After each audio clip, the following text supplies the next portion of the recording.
What's up, world? Welcome back. It's been a hot minute. There's been a lot of activity in the Scaling Ventures reality, so forgive us for the lull, but we're back in the saddle here. And we're doing it for the love of the game. We're buying and building a portfolio of enduring niche vertical SaaS businesses, small little SaaS businesses, 1 to 5 million in ARR, that play in weird corners of the internet that venture-backed companies don't want to come and attack, and that are kind of below that conventional threshold where private equity firms look to play. That's our sweet spot, and we're getting after it, and we're doing it. We got some fun news coming here in a little bit, but topic du jour is the mechanics of sales velocity and the root levers for growth. Hanging with my man Kjael. You're back home. I'm in Kauai, quote unquote, house sitting. Life is very tough. It's good to see you, dude. Man, I've been missing these sessions. I know. It's been a long time since we've had a chance to really wrap. It's almost feeling like these sessions are becoming a vent session outside of the craziness, right? Yeah. It's like, how you doing? I'm all right. Or it's like, yeah, I'm great. It's like, guys, steady Eddie, baby. Steady Eddie. We gotta just stay the course. Well, beautiful. So agenda for today, we are going to be talking about the macro and the micro. So most of you are probably familiar with sales velocity. Simply put, it's the number of opportunities times a win rate times an average contract value, and how fast you win those deals. So that's the sales cycle. So you kind of have this thing that creates the mass that moves, which is opportunities times you have this many opportunities, we're going to win this many, and we're going to win them at this value. Cool. That gives you the revenue. And then there's the throughput, which is how fast you can book that revenue, which is a function of cycle time. So it's a simple equation: opportunities times win rate times average contract value. You get a number, divide that by sales cycle. So numerator, denominator. Sales cycle is the denominator. Any changes, any improvements to the numerator, so any 10% improvement to opportunities, win rate, average contract value has the same relative improvement. A 10% change cycle time has a big improvement. So that's where the leverage at that point. Yeah. So we'll obviously get more granular. So that's at the macro. And the macro is kind of a culmination of the micro. And I think that's convention is the macro and sales velocity. And anytime, like Dalio says, the human who has the best grasp on reality wins. And so you want to understand the physics around you. And that's also like God, what's the dude everybody hates now? Elon Musk is a big, understand the physics of stuff, because those are kind of laws of nature, right? And so in our context, you can only grow revenue as fast as you can grow opportunities, win rate, contract value, and reduce cycle time. And that's kind of convention in our category. It's been much more of a focus lately. But that is a composition of the unit level. And in a sales-led context, that usually boils down to the account executive, which is the conventional title for the base sales human. And so we're going to be talking about that as well. So you got the macro, sales velocity, and then you got the micro, which is account executive capacity or productivity. And for them, what's your most finite resource, Kev? Time. I can never find enough time in a day. Time, baby. It's everybody's most finite resource. So for AEs, it usually boils down to how many selling hours did they have in the week. And the distinction there is how many hours in the week are they engaging the market? Excuse me. If they're not engaging the market, they're updating Salesforce, they're crafting the silver bullet email that no one's going to read, they're spending all their time poking around LinkedIn, whatever it is, that reduces the selling hours per week, which gives them kind of the surface area to be productive. And then you have the time intensity of the sales process, which is typically broken down by stage. So you've got an hour up front to an early stage to, do your prep before the call, jump on, qualify prospects, maybe you do a lightweight kind of base demo, get them engaged, understand, how decision-making works, yada, yada. Then you move into mid-stage, maybe now you're doing more tech, and that's an hour. Mid-stage, you're doing more technical demos, you're multi-threading, you're engaging these different personas, you're trying to help build a consensus. That's, 3, 4, 5, 50 hours. Yeah, it depends. I guess our context, kind of think mid-market SaaS. So we're not talking big enterprise, beefy, chunky, 12, 18, 24-month sales processes, proof of concepts, all that good stuff. And so they have, go ahead. I was going to say, to add a thought there, that kind of speaks to the plethora of tools you've seen come out where it's just focused around saving sales administrative time so they can focus more on selling. So you have the call analysis tools. It focuses on the keywords you keep saying a lot that you should cut out, and it just calls it out. It analyzes your notes in the previous conversation, saying, hey, maybe you should start your next conversation like this. It's the use of AI and the use of more intuitive, sales automation tools that could just take out a lot of that administrative time that is going into a sales engineering process of just getting after a prospect.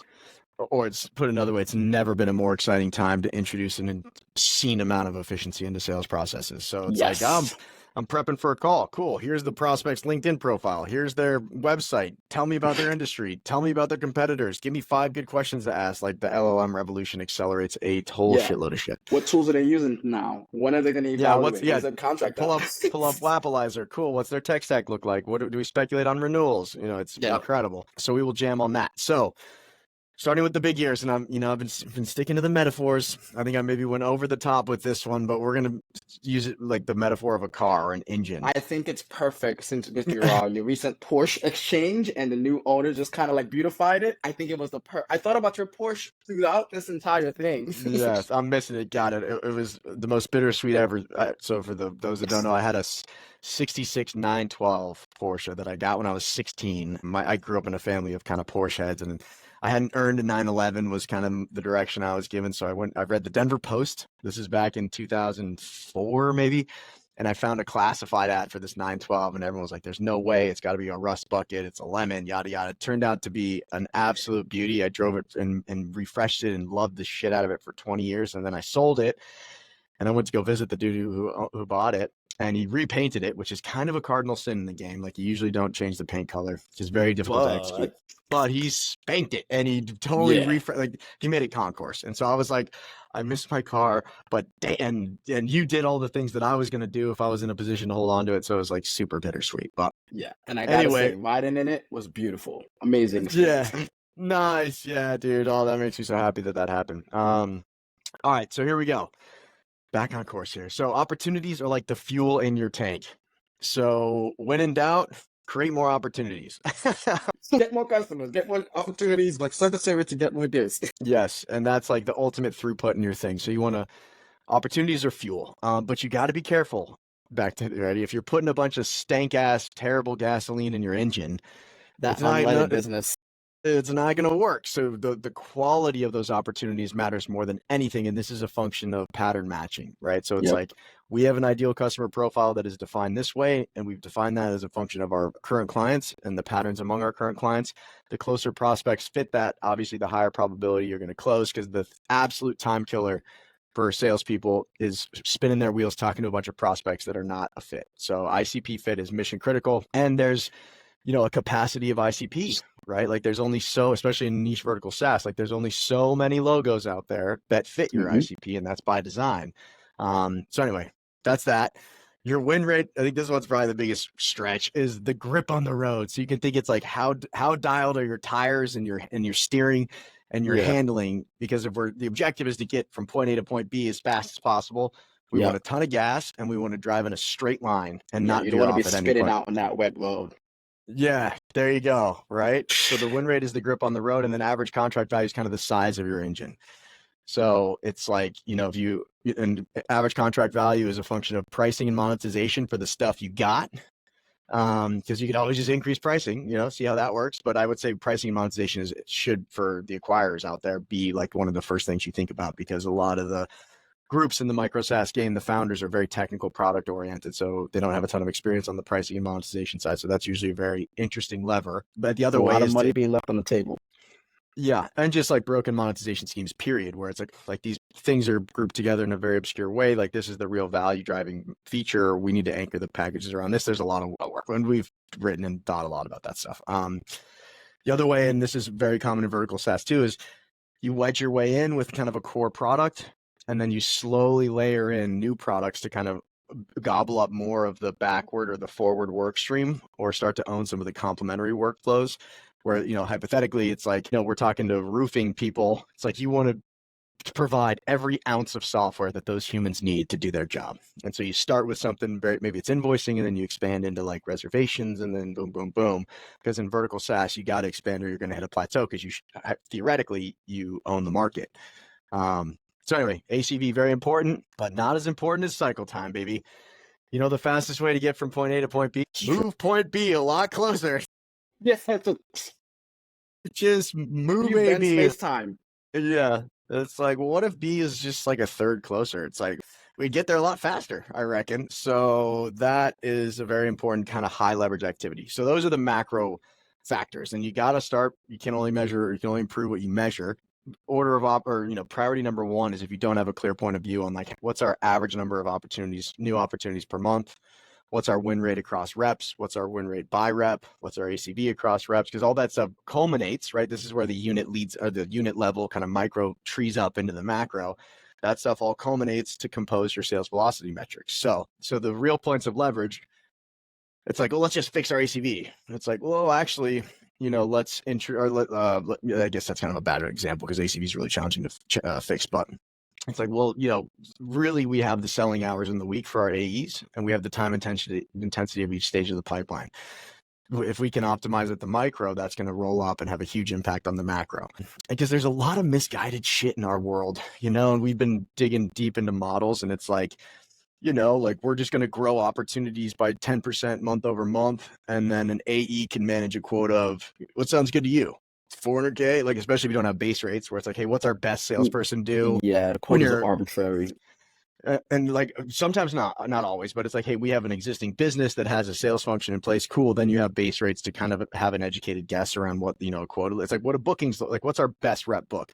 What's our average rep book? What's our worst rep book? And you can start to establish a distribution of what that looks like and inform those metrics. But you want to fixate on the micro.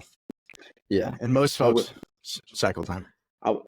I was going to add, in terms of the cycle time, going back from the sales, our way of focusing on cycle time day to day, it was like just a sticky note we had on our laptops.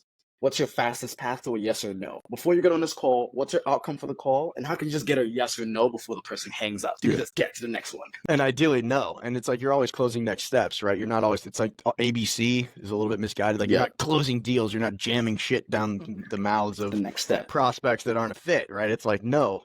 It's like, I need to figure out if you're a fit so fast because me getting to know, it's the maybes that kill you, right? It's not the yeses or the nos. It's the maybes that kill you because that's where you just spin your wheels for deals that drag on. Cycle time draws out. Contract value gets negotiated down. And it's just back to an opportunity cost, which is a function of the AE's time. So yada, yada. Okay. So I thought it would be useful to bring this to life a little bit because I think the big question, and there's so many tactics for optimization right now.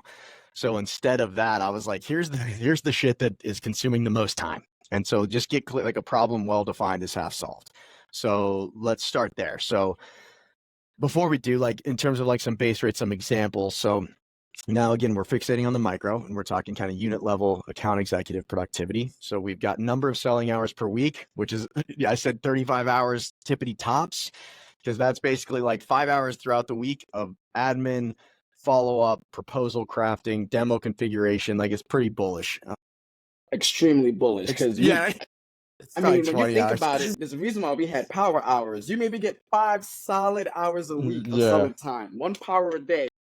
Yeah, or the node blitzing. That's when we were, hitting up and doing top of funnel stuff. But let's just say for the sanity for this example, so 35 hours because you've got the most tuned up, dope, nasty account executives under the sun, and then you establish a weighted average time per opportunity, which is a function of your pipeline's distribution. So it's like, hey, at any given point in time, 60% of our pipeline is early stage because it's the tippity top, right? And if you think about how a pipeline is visually represented, there's more stuff at the top of a funnel, less stuff in the middle, the least amount of stuff at the bottom.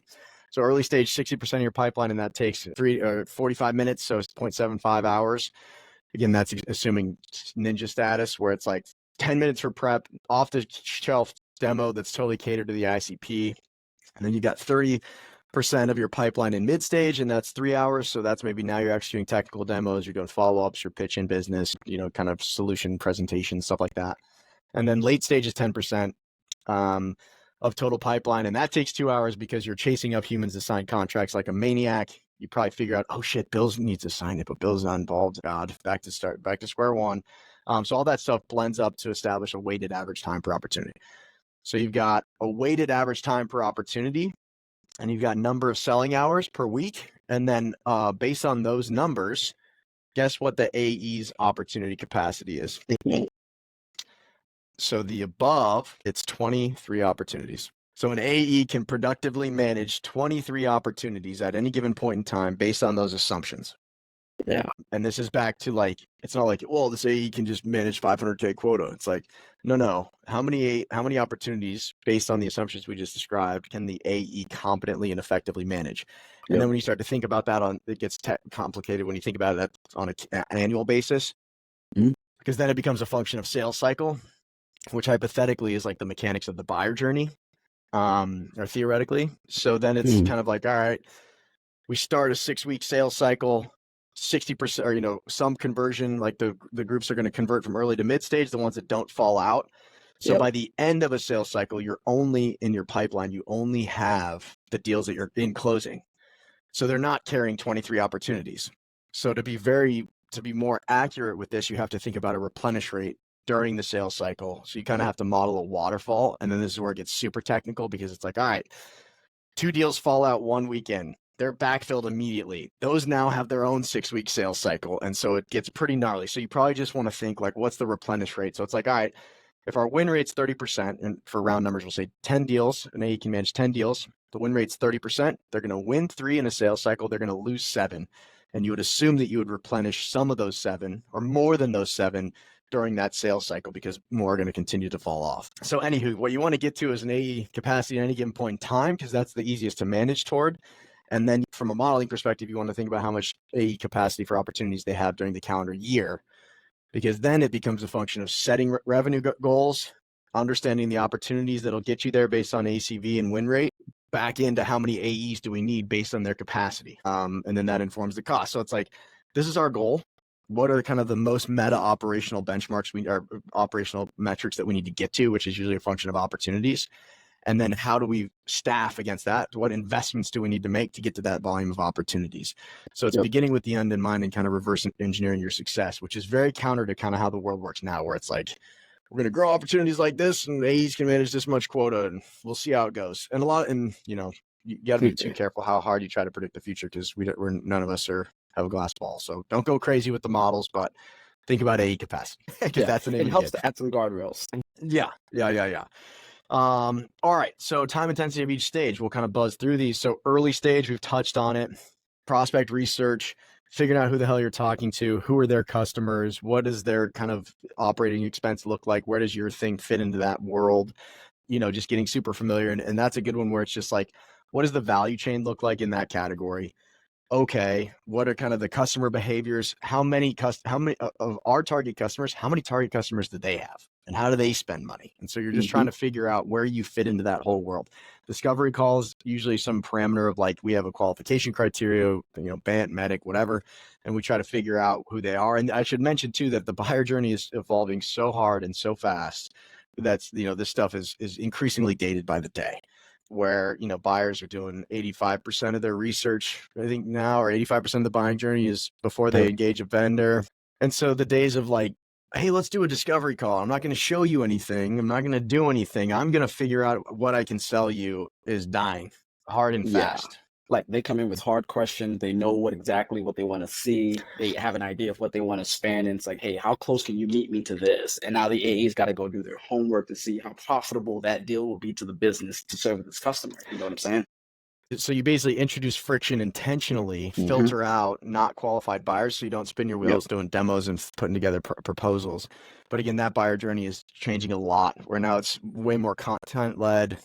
Like, you see kind of CEO celebrities who are just pumping content about the category they serve, about the problem that they're solving, and just building thought leadership around it. And it's like, hey, if you become the point of thought leadership around the problem you're solving, people are going to pretty much assume that you have the best solution for it. Again, back to like, a problem well defined is half solved. So that world is changing, and you kind of have AEs that are just way more content oriented nowadays. Like, they're just all over pumping content on podcasts, doing whatever, because that's kind of the magnet. It's much more of a pull versus a push. Social selling. Yeah, well, back in our day, I was I was in the Huffington Post once upon a time for social selling, because we were in New York, and I was all up in LinkedIn, and it was working like a son of a bitch. And they were like, "What are you doing?" I'm like, "I just talk to buyers on LinkedIn. I just hit them with interesting articles about their world, and it's working like crazy." I'm a human. Talk to people like I'm human. I was like, but there is zero tooling availing to me, and so this is a 2-hour exercise every day. But my network's ripping, and people think I know what I'm talking about. So it's something's working. All right, then into mid stage. So now we're trying to figure out how to get the deal done. So the first one is like, is this group a candidate? Like, do they qualify and do they meet our ICP? Are there business conditions that make them liable to execute a change? Like, they have a goal they're trying to achieve, we help them get there. They have a problem that's holding them back, we help them navigate that, whatever the case may be. So it's kind of like the firmographic. It's back to like, okay, this person is my type. I like blonde haired people with, purple beards, but but they have a girlfriend, they have a boyfriend. It's like, shit, that's not going to work out. It's like, yeah, so this person's my type and they just broke up. Ooh, buddy. All right, you might have something there, right? But it's kind of those things that come together. Multi-persona engagement is just figuring out who's involved in decision making. The bigger the enterprise, the more people are involved and kind of have to stamp stuff.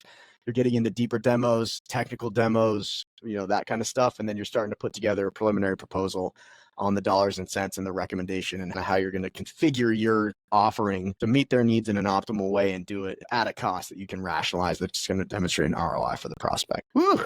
It feels good to talk about sales stuff again. My God, It does.